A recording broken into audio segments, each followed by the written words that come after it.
What's up, everybody? It is Tuesday, November 14th. How'd you like today? How did you like today? Big rally, right? You got the monetarist zombies were all triggered by the CPI report. I've done many videos on this, folks, about the crazy, manic behavior of these monetarist zombies.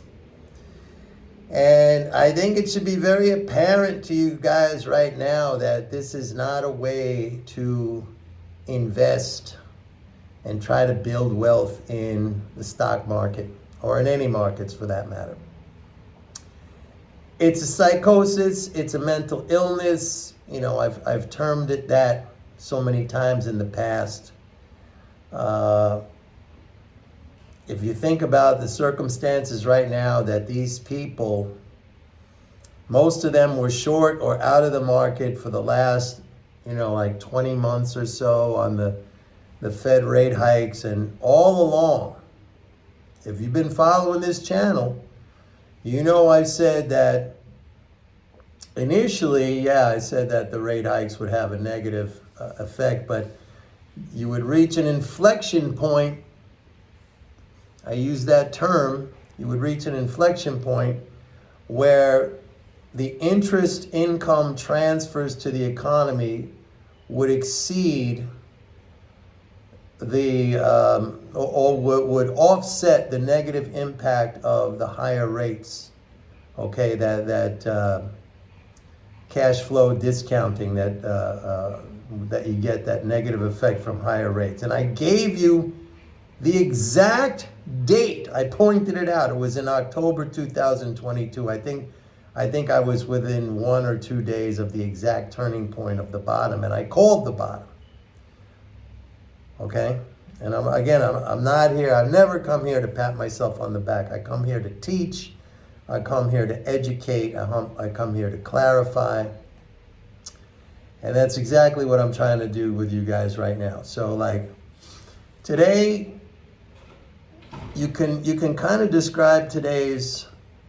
Oh, and I got some big news I want to report. Maybe some of you already know this, but anyway, today you could kind of describe today's behavior as, these monetarist zombies throwing in the towel because they've been waiting, constantly hanging on to the idea of inflation and the Fed. Meanwhile, Fed fund futures now for months have been saying that the Fed is done hiking interest rates. And I've been telling you guys that, and I keep saying, the Powell Fed, the Jerome Powell Fed, they just follow whatever the market says. So, the market's been saying now for months that the Fed is done hiking interest rates. But these people, they just keep hanging on.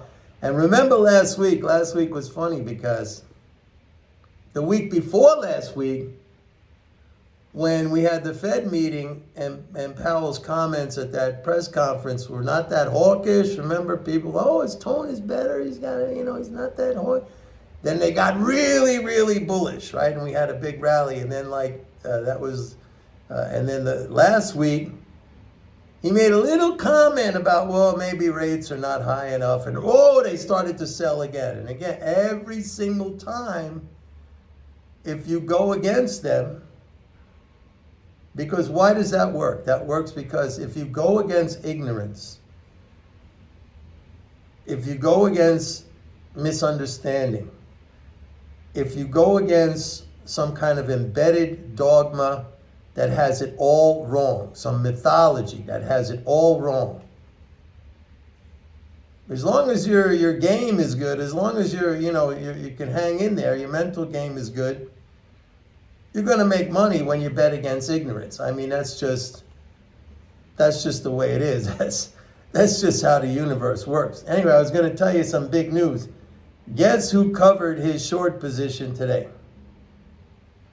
Michael Burry, the famed physician and the subject in the movie The Big Short. Yeah, they made a movie out of this guy. Folks, don't confuse being lucky with being smart. Now, he might be a good physician. For all I know, I don't think I would go see him. He might be a good physician. He might be a good doctor. But he's not very good when it comes to understanding economics.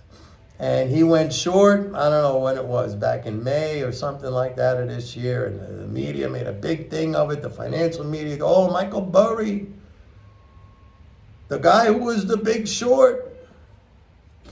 He's short again, blah, blah, blah. And Burry was like, what was he talking about? Oh, the debt and what are they all talking about? The debt and treasury issuance and ba, ba, ba, and all that stuff. And I was like, all right, here we go. And I told you guys, this guy's going to end up being a big-time bust.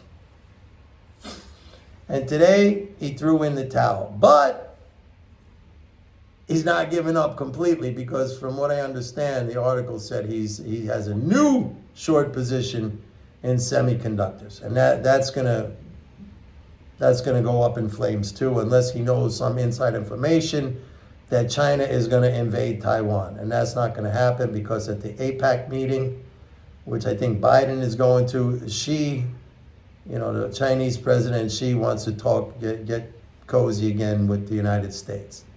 So that's not going to happen. So Michael Burry, and I said he was going to lose on this. And I'm not wishing for the guy to lose money, but I believe that it's important to weed out these kind of nonsensical views on the market and the economy. That people, they get a lot of press. They get a lot of attention. It's very bad for ordinary investors because they think these people know stuff. People like Dalio. Remember Dalio? Ray Dalio? Remember Paul Tudor Jones, the man with three names? Remember Jeffrey Gundlach? All these guys talking about, the debt and the deficit, and the Treasury is going to have to issue $776 billion, of which they already did like more than half of it, and the market is way, way up. I mean, you got to call these people out. And you have to see, what's that line? Like, the emperor has no clothes, right? Wizard of Oz, pull back the curtain. Who's standing there? Some little guy who doesn't know anything. But he's been propped up. And I told you guys so many times, why are these people billionaires? Don't think they're smart because they have billions. I told you. If you're mad, the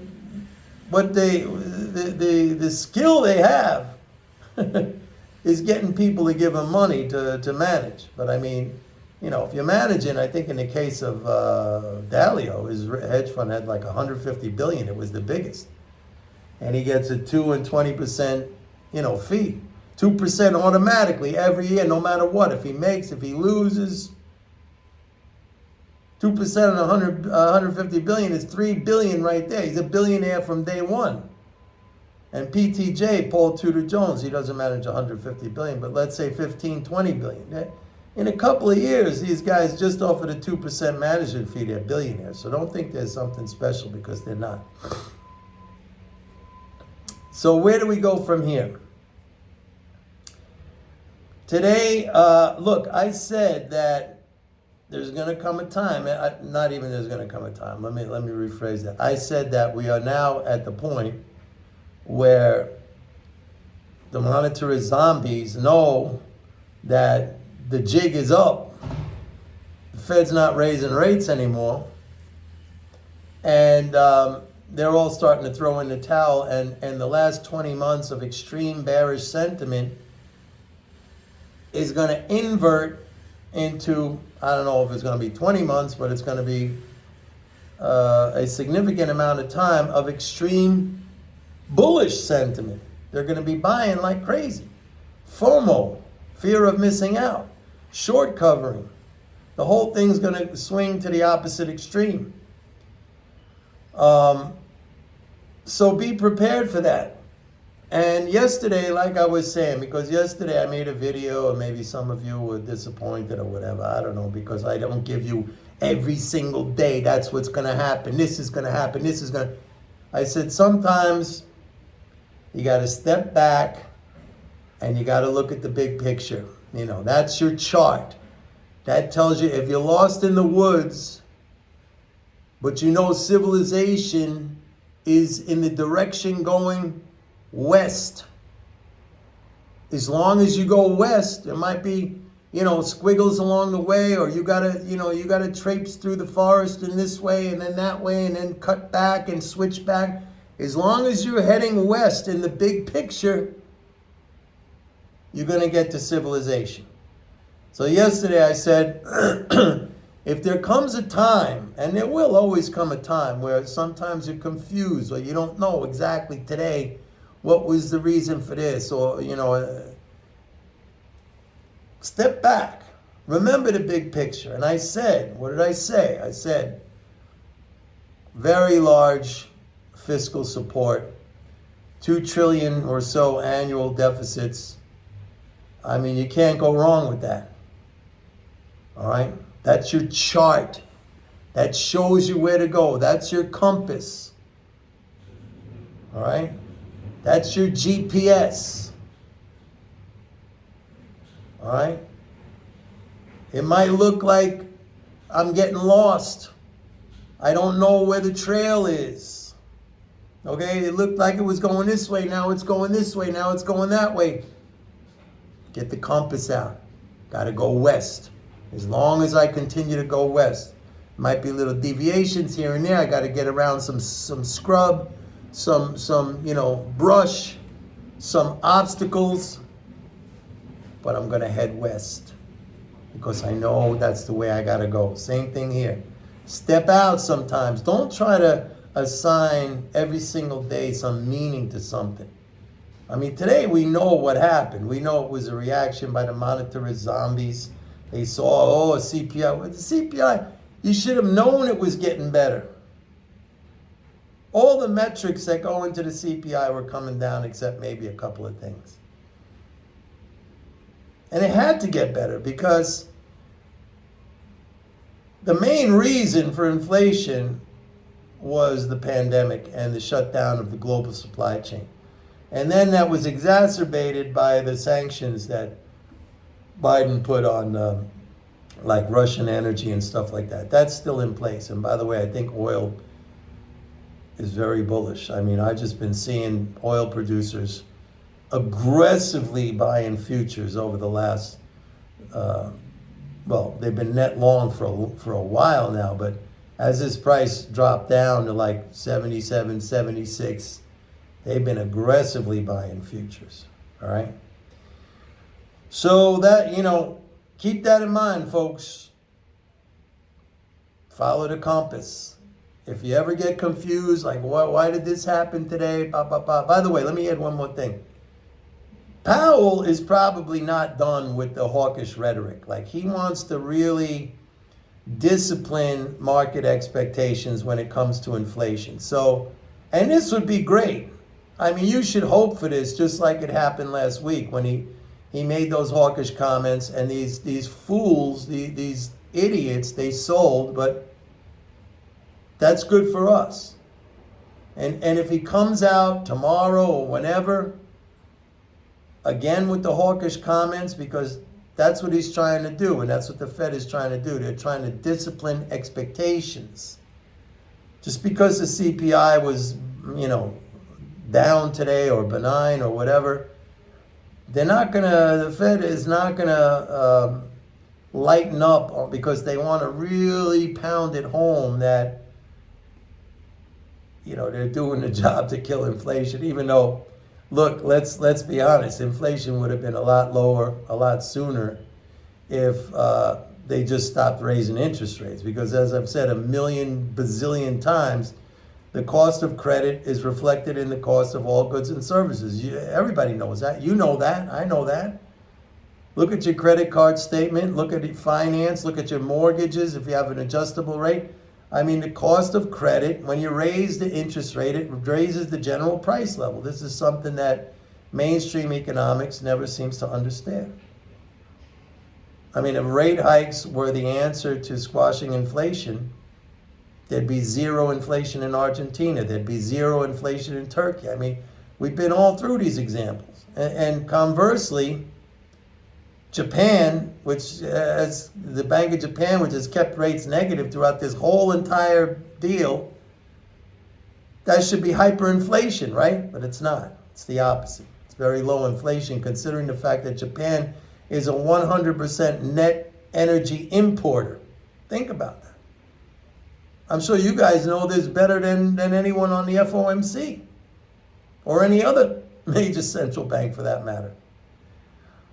So that's where we're at. So we're coming up to, tomorrow is quarterly interest payment, plus a Social Security. Tomorrow's going to be a big fiscal flow day. So we probably will see some follow through.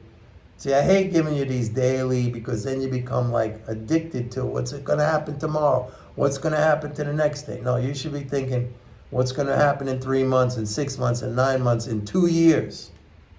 Minimum, that's what you should be thinking. But I give you this anyway. Nobody else does. So tomorrow we have a major fiscal flow day. It could be as much as like 70 billion net or something like. I mean, it's going to be freaking huge. And then it's going to taper off. And then on the 1st of December, we get the first of the month payments. And then it looks now like we're going to glide right through with a positive tone in the market all the way until December 15th or maybe slightly before. And that's when we get another pullback. But again, if we get that pullback, what are you going to do? Look at your compass. Think about the big overarching picture. You got to buy the pullbacks. The only thing I would say, oh, and by the way, the House passed a continuing resolution for another 2 months. I don't know if that's going to go through the Senate, but it's looking good with no spending reductions or anything. So just want to throw that in there. That's a good development. Anyway, folks, that's it for today. I hope you profited. But the game doesn't end in one day. It keeps going. And the way you want to build wealth is like, just be smart, man. Just be smart.